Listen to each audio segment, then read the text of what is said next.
Welcome to Lynn Cullen Live, talk radio without the static. Email your questions and comments to lynn at pghcitypaper.com. And now your host, Lynn Cullen. Hey, good morning. How you doing? Welcome to the show. It's January 7th. Excuse me. January 7th, and I'm sniffling along with a whole bunch of other folks. In 2 hours, there will be hundreds of gun-toting, I'm assuming white men, mostly white men, a few blocks from here, in front of the City County building, demonstrating their Second Amendment right to act like assholes, I guess. I don't know. I just, first of all, I imagine that this crowd's going to be overwhelmingly white. More white than male, but white male mostly. And I just try to imagine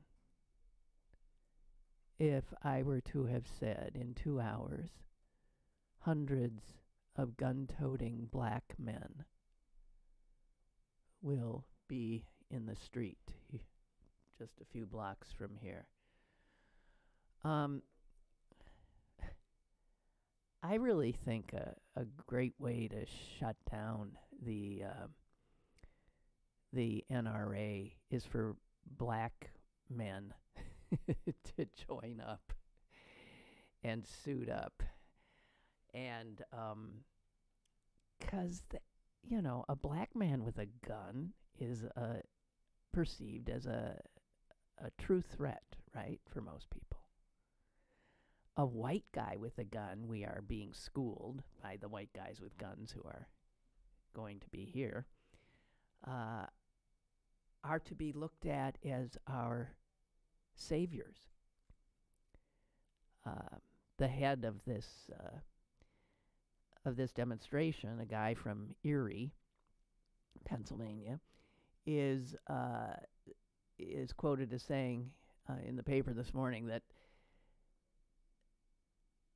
the block in front of the City County building with all those gun toters at noon will be the safest place in Pittsburgh. Well, I don't agree with that. I think a lot of people don't agree with that. The Kappa, the High School for the Creative and Performing Arts, which is located downtown, is going to be in a sort of a partial shutdown while the rally's going on. So clearly the people there do not perceive it as a safe place. I also am aware that some of the corporations that are in the skyscrapers surrounding the City County building have informed their employees that if they can work from home today, it would be best. And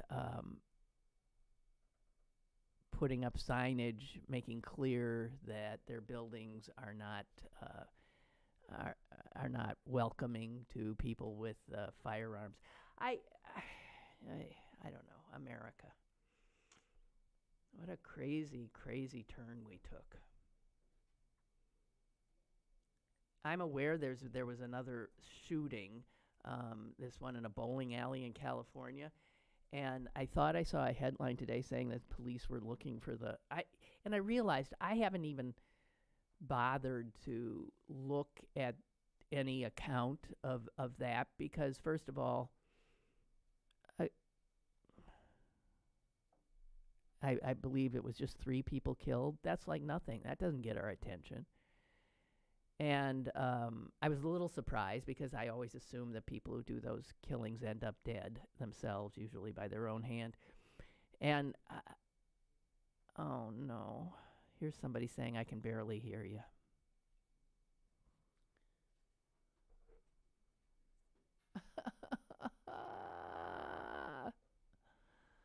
Okay, I'm low energy today.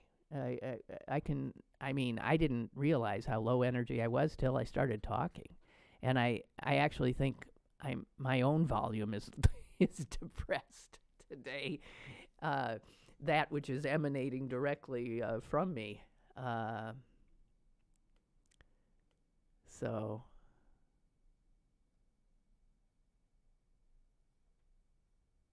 well, now wait a minute. Russ, who sent me this, says, "Happy Monday to you. I can barely hear you. Callers come in loud and clear, but I have to jack up the volume to hear you." I haven't had any callers. Huh? You can hear? I don't get it. Are you guys like trolling us? Have a great day. I don't think he is, but whatever. I am low energy. I think I'm heading into one of those, I gotta do a break or something. I don't know why. I thought I was doing pretty well. But no. It all has to do with you know who and the state of our nation and my ability to sort of keep it at bay. I just have stuff here. The shutdown, I mean, the big stories to me today are the gun rally here because I find it so... everybody else is saying they can hear me. Let's just... Fuck. The shutdown. So if it continues throughout the week, it will be the longest government shutdown in American history.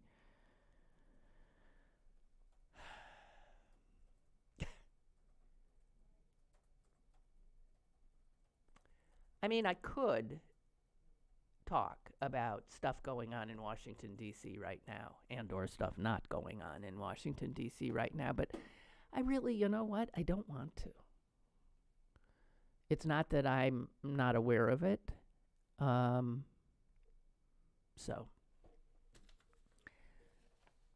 it just seems that what's the point, right? We know what we have to do. Everybody's telling me it's fine. So let's...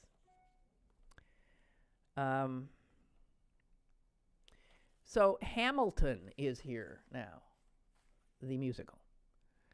And I will not see it. I not as a statement of any kind, but just because I didn't bother to enter the scrum for getting overpriced tickets. I'm sort of offended by the whole Broadway thing and what it's become and the scarcity of affordable tickets for people. And even when they take it on the road and come here, for instance, the same kind of thing. My sense is that even though Hamilton was very much sort of revolutionary in terms of Broadway musicals, and certainly I think brought rap to the truly a different audience and a mainstream audience, and let them finally start to see how astonishing rap can be. The racial aspect of Hamilton, with all these white historical figures being played by actors of color. And yet there's something about me that just hates jumping on bandwagons, so that the more I saw how hard it was to get in to see it and how many people wanted to and how tickets were selling for thousands of dollars, the more I thought, screw it. And I know my niece finally got to see it in Chicago and was underwhelmed. And I think that would be what would happen to me too, by virtue, again, of it, the extraordinary hype and the fact that we've all sort of heard it and or seen parts of it already. It became so famous. But I wanted to tell you that over the weekend in New York City, there was a reading of a play. This is often a way to attract investors, to get attention so that it ends up in the paper, and somebody like me in Pittsburgh starts talking about this play that there was a reading of. And the play is the work of a guy named Ishmael Reed, and he was one of those MacArthur Genius grantees in '98. He has also been, I guess, nominated for all kinds of other honors based on his writing, National Book Award, and stuff like that. Anyway, so Ishmael Reed has written a play that is titled, let me find the title. Sort of says it all. The Haunting of Lin-Manuel Miranda. Lin-Manuel Miranda, of course, the author and the star, the initial star of Hamilton. He's the guy who created this juggernaut. And the play that was read in New York City on the Lower East Side is described as being about a playwright, I guess Lin-Manuel Miranda, who is misled by a historian of white history into believing that Alexander Hamilton was an abolitionist. And apparently what this new play attempts to do is write what its author considers the absolute historical misrepresentations in the musical Hamilton. Specifically, portraying Hamilton as a ardent abolitionist. When Ishmael Reed, or the guy who's directing it, says, I mean, you could make as strong a case that Hamilton was a slave trader. So I didn't realize that there was all this, with all I read about, and, raves about Hamilton, I was unaware that there are academics and historians who have long criticized the musical for glossing over the role that slavery played in that period, and they've taken umbrage at the way Alexander Hamilton has been portrayed. I don't pretend to know, but it makes me more curious. And since I'm aware that the musical is based on this Hamilton biography by Ron Chernow, right? That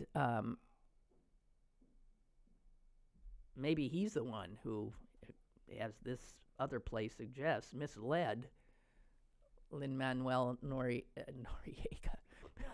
Lin-Manuel Miranda. Hey, speaking of Noriega, wait a minute, that's Nicaragua, but I want to go next door to El Salvador. This has been in my head for a long time. See if I'm going to remember. Do you remember the freedom fighter in El Salvador who finally, I guess, prevailed amazingly? But he was viewed by the left as, this extraordinary revolutionary, Daniel Ortega, right? I see his name every once in a while, in some story about El Salvador. I think I'm getting all these names right. And I'm always taken aback because as I remember him, he was like a figure to be lauded. He was attempting to take down the bad guys. And then he actually won election at some point. This is decades struggle. But he is now the head. He's the president of El Salvador, I guess. Yeah? Do I have the state right? I think so. And has been for a long, long time. And El Salvador, you'll recall, is one of those countries that is in turmoil, that a lot of folks are fleeing, right, with their children, and trying to get to safety in the United States. Somebody tell them to come to Grant Street in front of the city county building, the safest place in the world, apparently, just in an hour and a half. You want safety? Give me your tired, your poor, your El Salvadoran, Guatemalans, Hondurans, racing north, just over to Grant Street, Pittsburgh, PA. Seriously. Daniel Ortega is like now like a bad guy. I mean, he's like really a bad guy. Everything I read is he is a autocrat. He's a son of a bitch. And that country is in unbelievable turmoil. Somebody help me here. This darling of the lefties, sort of like Cesar Chavez, right? Some of these lefty darlings, when they get power, become so extraordinarily autocratic. I'll throw Fidel in there, just to rile up a few other people. Seriously, though. And I haven't heard anybody mention or explain to me what the hell happened to Daniel Ortega, since we're now finding out that Alexander Hamilton might not. I mean, that's hundreds of years ago. That we should be able. Ortega's in my lifetime, where I thought he was this wondrous, freedom fighter. And now he's just a son of a bitch with power. Do I have this wrong? Anybody else been noticing that? Because I do, and I've never brought it up because I think, who gives a shit, right? We don't care about no El Salvador. We can barely keep up with that. What's happening in our country, right? I wouldn't have even thought of it if I hadn't said Noriega incorrectly, and found myself in Central America by virtue of saying Noriega, but not quite in the right country. Anyway, boy, I am doing some serious stream of consciousness here today, aren't I? Well, bear with me.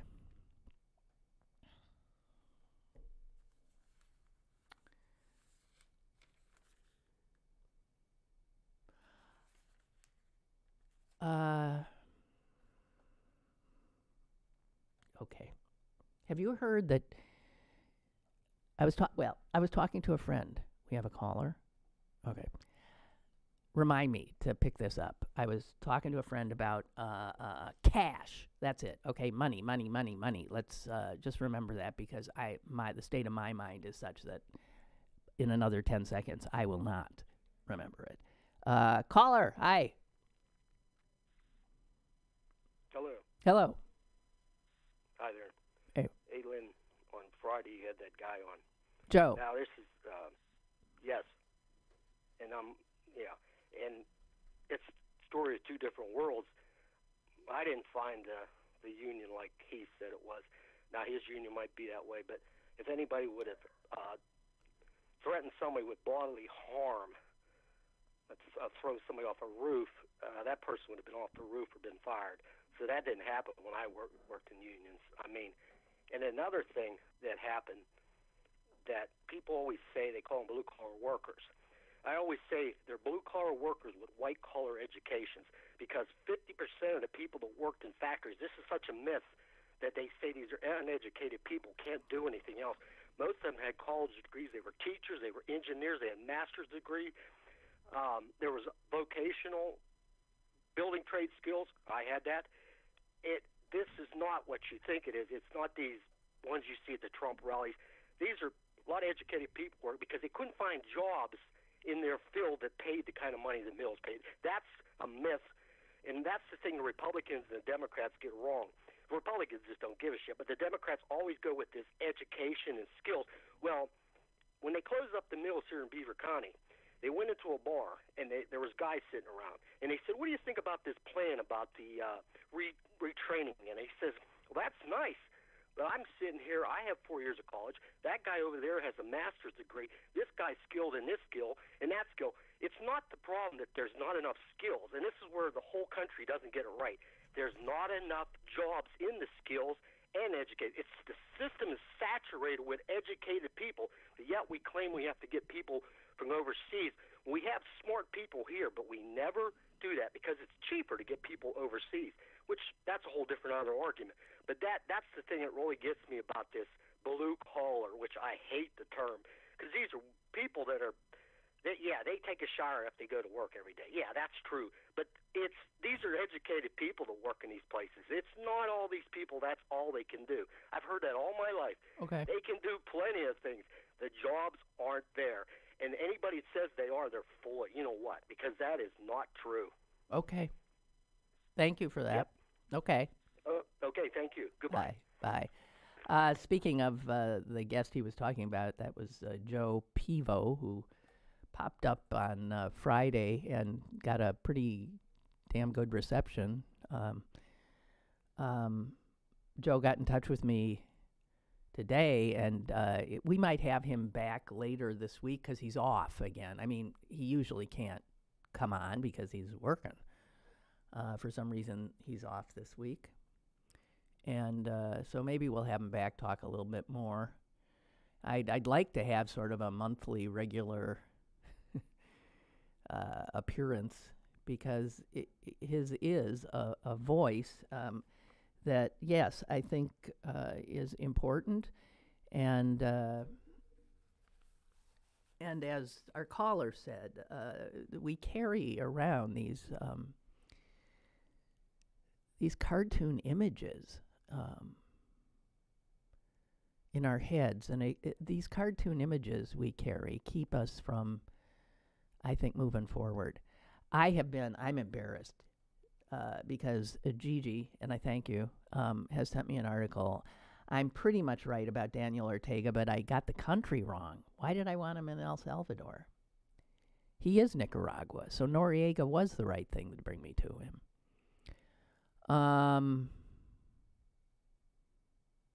Anyway, she sent me a BBC article which says, as a leader of the left-wing Sandinista revolution, he was credited with bringing down a dictator. And then the American-sponsored rebels, and we lefty types were definitely on his side in opposition to our own government, this was during the Reagan era, again, if my memory serves me right.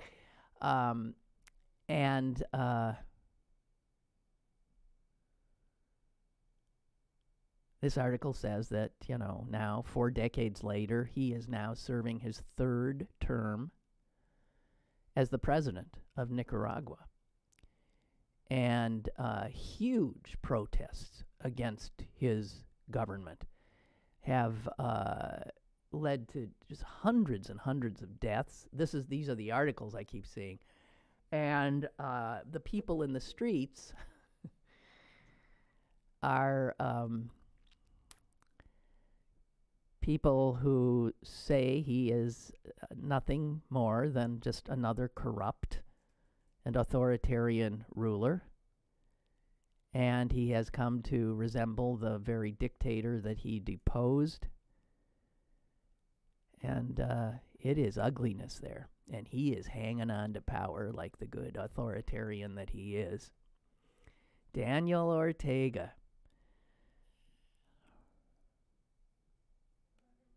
So what are the lefties who, and I'll count myself among the, we get our information from certain people, and He was Reagan. I mean, he was then, it seems, like a good guy. But maybe he's just another indicator that when given power, whether people come from the left or the right, they often go bad and go bad fast. That power is so extraordinarily corruptive. Anyway, so Daniel Ortega has gone from hero to absolute nemesis and enemy, except I don't hear American lefties ever talking about him. They say sort of like, oh, never mind, moving on. Never mind. Same with Cesar Chavez and what he did to Venezuela. Seriously, guys. Give me a friggin' break. So, yeah, the true left often, when it gets power, becomes as noxious as the right wing when it gets power. Desires total control. So, it's about human nature, I guess. Am I annoying a lot of my cohort here? I hope not, because we do have to be able to own our reality. We have to own reality. I also want to tell you about something that also might come as a shock. And it's something I've been sort of not kind of aware of, kept hearing things, and then this happened. And what this is the New York Times book review. The New York Times book review has this thing where in each issue they have an interview with a person of note, usually an author, somebody who's written books, and they ask him all kinds of questions. And a regular question is, what is on your bedside table now? Like what, besides, the Xanax? What are you reading?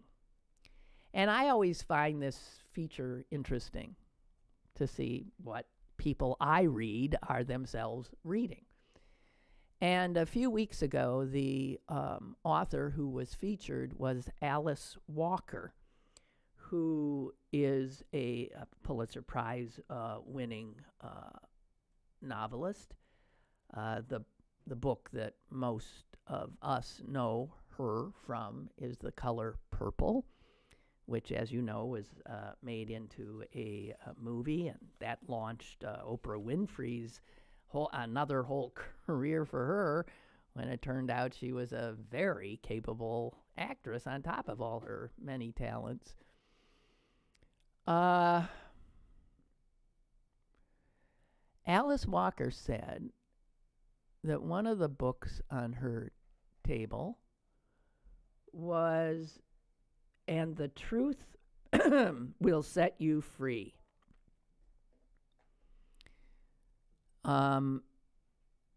And I did think, what?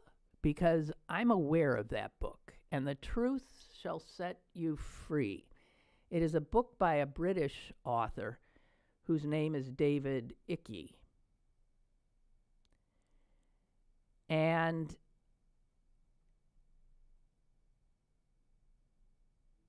let me tell you about that book. The reason I'm aware of it is because it is just an anti-Semitic. It's breathtakingly anti-Semitic. And the author, David Icke,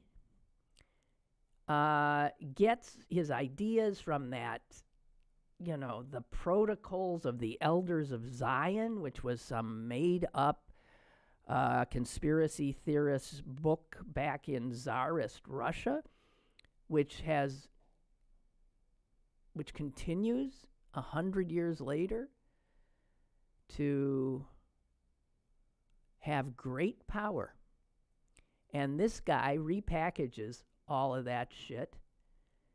And the shit being specifically that Jews are responsible for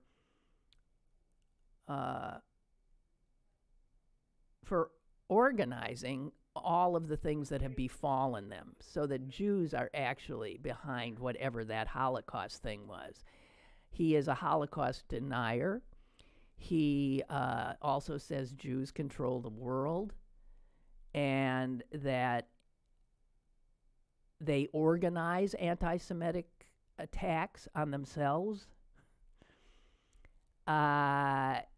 He has, in other writings, suggested that a cabal of a child sacrificing, oh, that again. See, we Jews apparently, we kill little Christian babies and we drain their blood.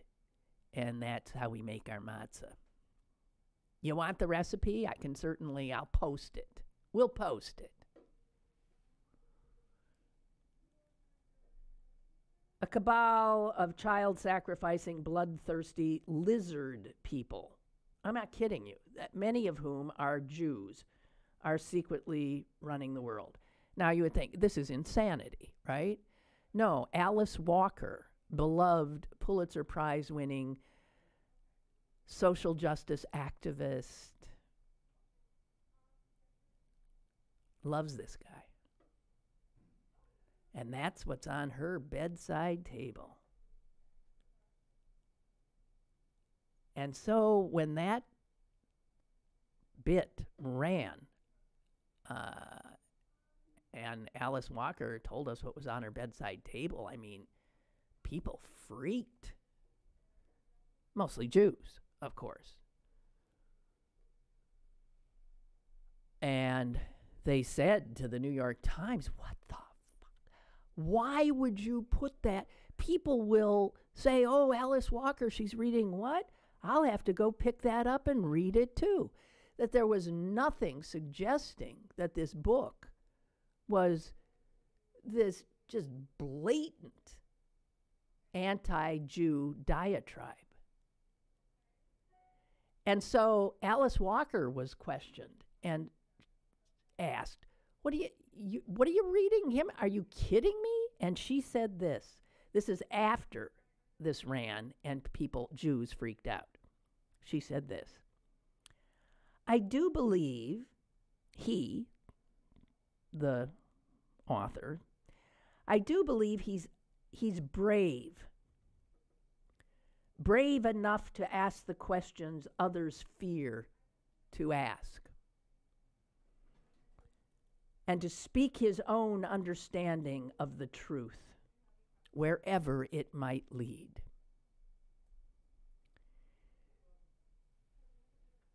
That is what Alice Walker said when asked why she is reading this unbelievable, unabashed crap at a time when anti-Semitism is again percolating. It's on the rise. We in Pittsburgh don't have to be told about it. It's in Europe. It's everywhere. And now a beloved and revered and looked up to black woman, author, is singing the praises of one of the peddlers of the worst of it.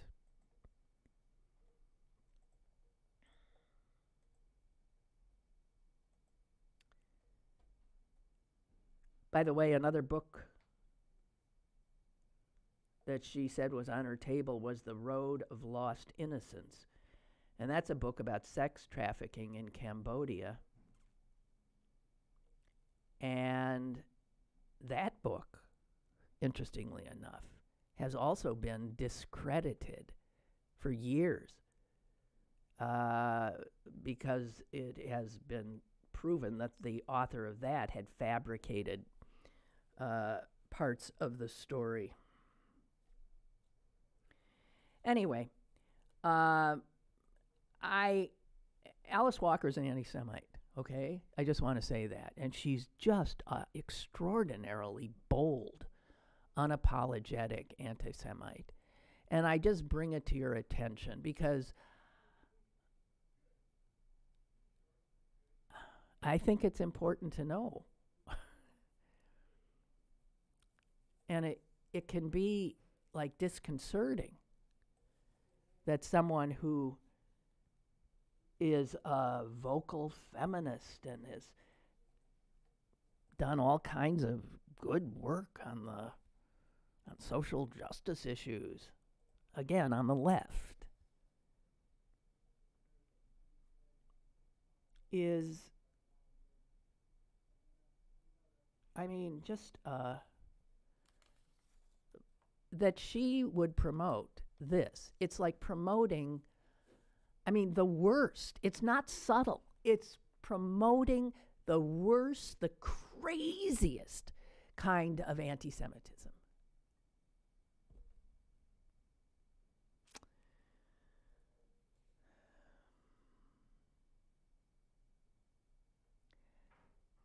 Knowledge is a bitch.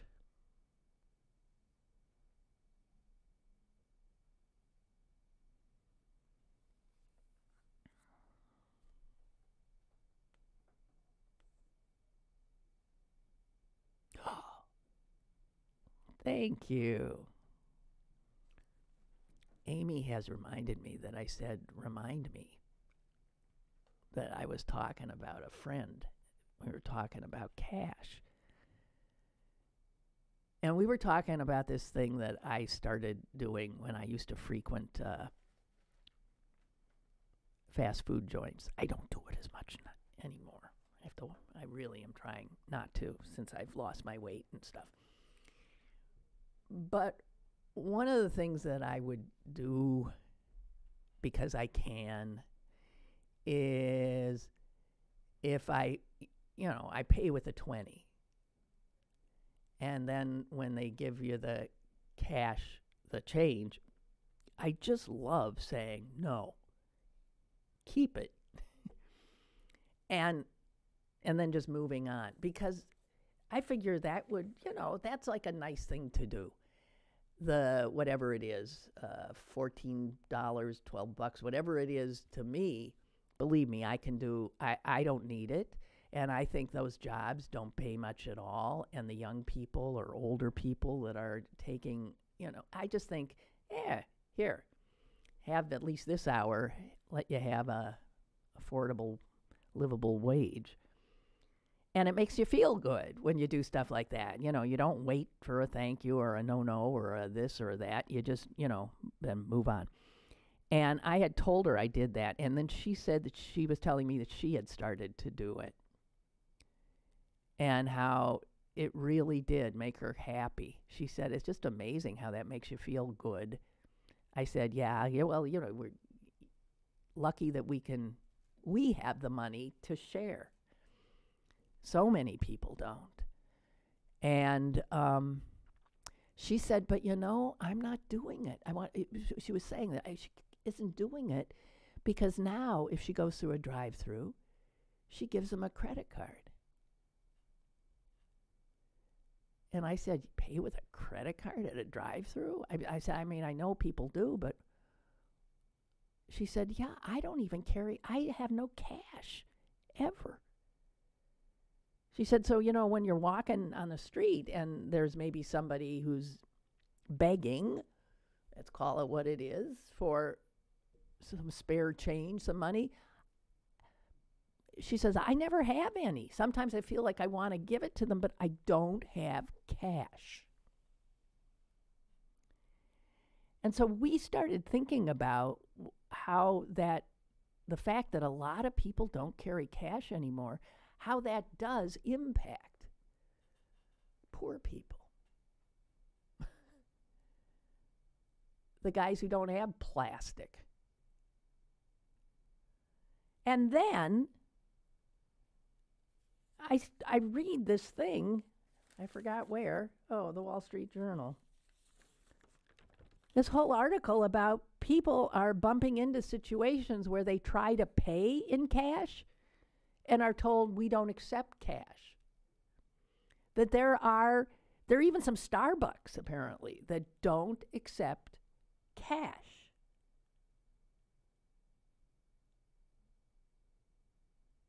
And, think about it. Young people often don't have cash. They have a debit card, usually, even more than a credit card. They got a debit card. Increasingly, people are not carrying money. And retailers are starting to like it because they say transactions are faster. Without it, their people don't have to make change. They don't have to run to the banks. It's just better all the way around. A cashless society. But I would think not for the people who have jobs where they rely on cash. So what's going to happen to them? The people that you do tip in cash. Because we're clearly heading into a cashless society. And stop and think. If you pull out a U.S. dollar bill, okay? And these words are printed on it. This note is legal tender for all debts, public and private. That's what it says right there on your money. But, get this. A business can still say, well, it might say that on that bill, but we're not accepting that. We want plastic. And do you know there is no federal law, none, that says that businesses have to accept cash? None. And there is only one state of the union that mandates that cash must be accepted, and that's Massachusetts. There are some efforts in other states to pass similar legislation because I guess this is starting to bubble up.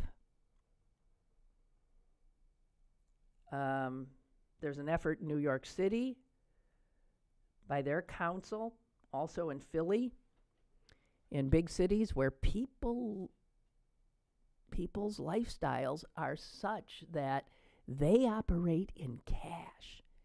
And those are the poorer people. And they will be made poorer as the rest of us stop carrying cash. Interesting. So there's people over there on Grant Street right now amassing. And they're all there because they want the right to carry their guns. And that is mandated in our Constitution. But it isn't mandated that you got to carry cash or that retailers have to accept it.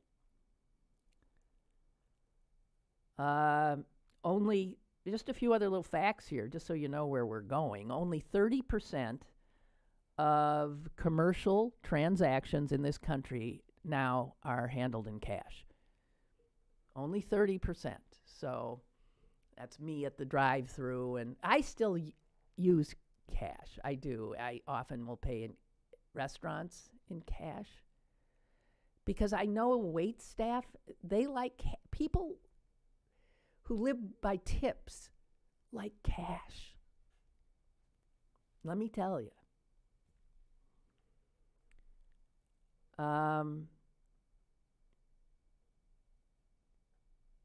So I guess hard currency is definitely, I mean, it's on its way out.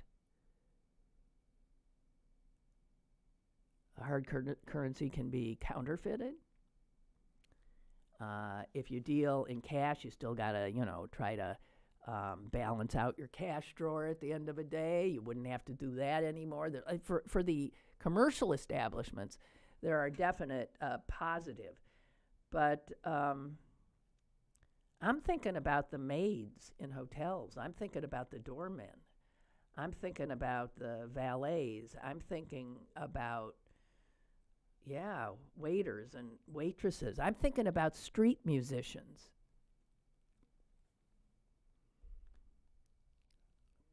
I mean, people who you give cash to.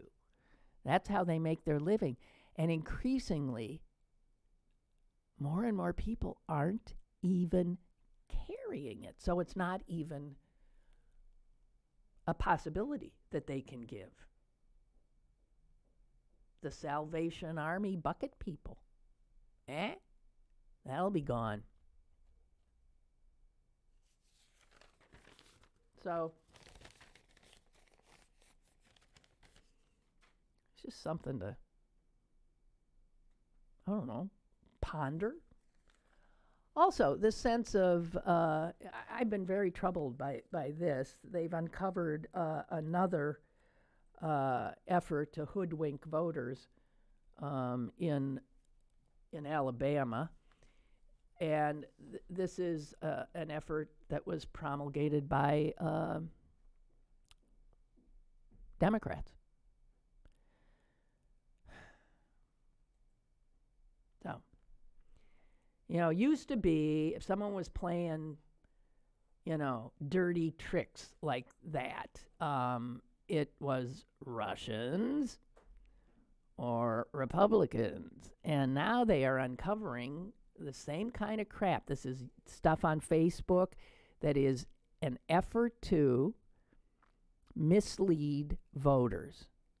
So Democrats posing as conservative Republicans trying to split the Republican vote. And you know what? There's no laws against it. Again. So our legal system has not caught up with technology, social media, reality. And it's very unsettling if Democrats start playing the same despicable games as Republicans. And I know what they'll say is, hey, man, we're supposed to fight them with one hand tied behind our back. We fight with the Queensberry rules, and they do anything they damn well want. I don't know. We have a call. Hello, caller. Hello, Lynn. Yeah. I talked to you a few weeks ago, you and your sister both. I don't know if you remember me, but what you were saying about us becoming a cashless society, it harkens to mind all the failed legislative efforts so far to implement like a public banking system. The last failed effort having tried to occur in Los Angeles. I don't even voted down. Yeah. What would that be? I don't understand what that is. What would that be? Apparently, it would be. From what I understand, and I'm far from an expert on this. You'd have to talk to someone like Richard Wolff, who talks about how North Dakota has had a public banking system in the state for almost over 100 years, from what I understand. That it's run by the state, and it's publicly run, and it's available to the public.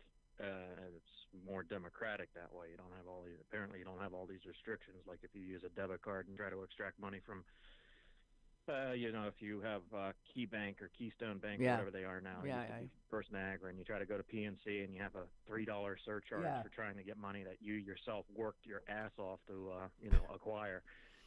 In addition to all the other inconsistencies that abound with the banking system that we have now, consumer banking system that we have now.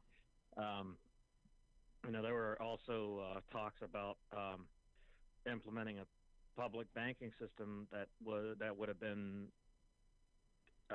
shared ownership with the post office.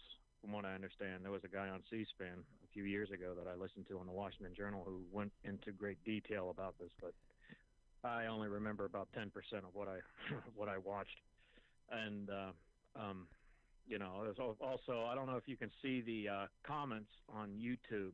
YouTube has like this comment page you can write chats on. I made a message where I basically said it's time to implement Alexander Hamilton's. You were referring to the Broadway musical earlier in your program. Right. Alexander Hamilton's dream to implement a state-run and sponsored national bank. Right. I think the man was ahead of his time by about like 200 years. I think he was ahead of his time because, now more than ever we need that. Yeah. Well, I mean, it's so funny, people flocking to that musical here when this was the hotbed of anti-Hamiltonism here in Western Pennsylvania. It was what the Whiskey Rebellion was a Did not know that, but I'm not surprised. Well, it was a direct result of Hamilton's, trying to raise revenue as Secretary of the Treasury, right? So, we didn't like no Hamilton here. So it's trying to undo the damages that were wrought on by the First Continental Congress. I the older I get, the more I realize how, genius that guy was. Okay, I need to know more. I don't know that much, but hey, thank you very much. Apparently, North Dakota. Yeah. No problem. But apparently, North Dakota has had a public banking system, according to economist Richard Wolff, for like over 100 years, and they have their own state-run bank over there. So fascinating. Yeah. You and me both. We need to look into this. Thank you. Thank you. Bye. Appreciate it. Ed's telling me that Trish Beatty, who was KDKA Radio, lives in Nicaragua now. And might be interesting to talk to her since she's been living there for years. I vaguely remember reading some stories about her. Maybe I'll try to get in touch with her and see if she can give us a first-hand account of what's happening in the Sandinista paradise of Nicaragua.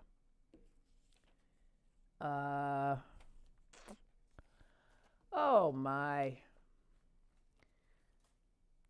Another extraordinary person who rescued Jewish children has died. Those guys, they're gone. And he's 108. French guy, 108 years old. Loenger, Georges Loenger. I'm looking at a picture of him taken maybe 10 years ago. Man, he looked good for a... Jeez. Interesting. He would have been 98. He looks good. Anyway, 108, and my God, the stuff he did, it's just mind-blowing. The courage of some people. And the weird thing is he was a Jew himself who was still operating in France, Nazi-occupied France. And how the hell he was able to do it. They said he was blonde-haired and blue-eyed. That definitely would help. But he would take as many as 30, 40, 50 children and take them on the train.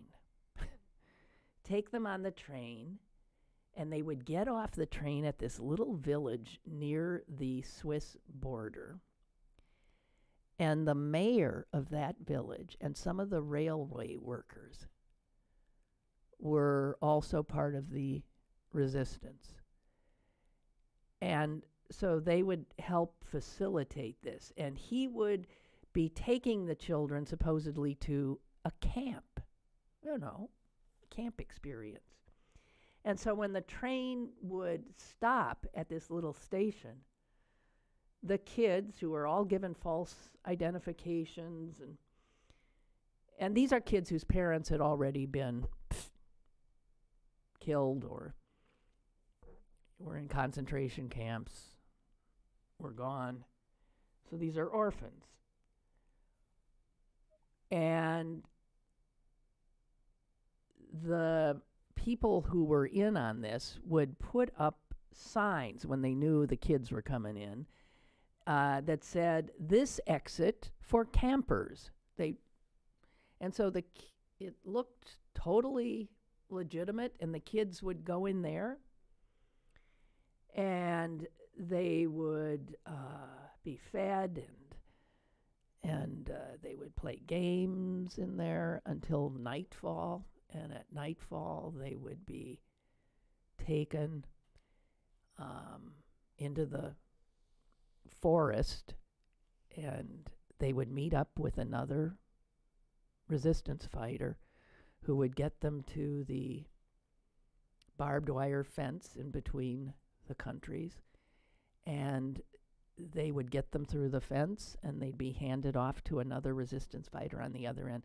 So all of these people, from the mayor to the government workers to this now deceased man, who is said to have rescued literally hundreds and hundreds of children by doing this and other pretty audacious things. Because once he's on the train with these 40, 50 kids, and a bunch of German officers get on. He's on a train full of he's got all these Jewish kids, and there's these Nazi officers. And he was asked by one of the Nazis, what do you have? There's this one guy and all these kids. You have all these kids with you. And he said, well, they certainly aren't Jews, but they are children who have been living near Marseille, where there's been a lot of bombing, and the kids are traumatized, and we have organized this effort to take them away from that environment. So I'm taking them to camp. He was so scared that one of the kids would screw up somehow. But somehow on that train, the kids actually started playing with the German officers. And the German officers are giving the kids candy and laughing. And when the train comes to the station, where the signs have been put up, exit for campers this way, the German officer had his soldiers escort the children off the train, and they marched with the German soldiers singing from the station to the reception center. German officers, soldiers, helping Jewish children escape. Anyway, so this guy, 108 years old. He, by the way, was a cousin of the famed mime Marcel Marceau. And in fact, he looks a bit like him. And Marcel Marceau, you might not know, was also in the resistance. And he was often involved with this guy's efforts, and he would sometimes entertain the children to keep them relaxed. Marceau worked in the resistance until France's liberation.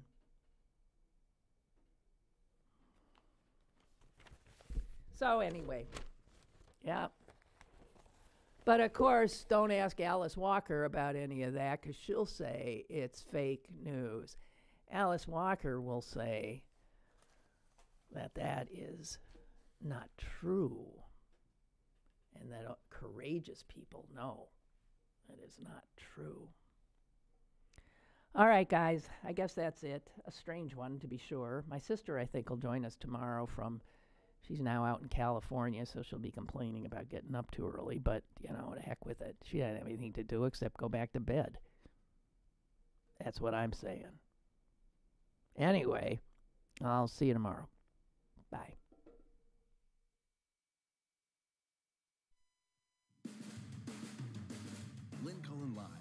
Monday through Friday from 10 a.m. to 11 a.m. and archived at pghcitypaper.com.